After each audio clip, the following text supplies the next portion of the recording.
కాలాలను గురించి మనము చూద్దాం. 4 విధాలైనటువంటి కాలాలు. దేవుని యొక్క ప్రత్యక్షతను బట్టి ఈ యొక్క కాలాలను విభజిస్తా వచ్చినారు. మొట్టమొదట పురాతన కాలము. ఈ యొక్క పురాతన కాలం అనేటువంటి విషయాన్ని మనం గమనిస్తే, ఆ కాలంలోకి మనం ప్రవేశిస్తే,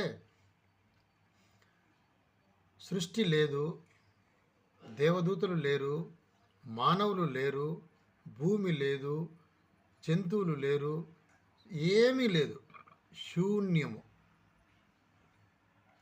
ఏమీ లేనటువంటి దాన్ని మనం ఏమంటాము? శూన్యము అంటాం.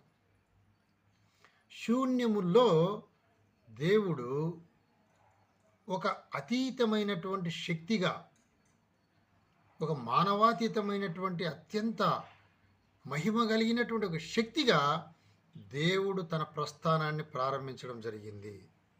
ఇది సర్వసత్యం.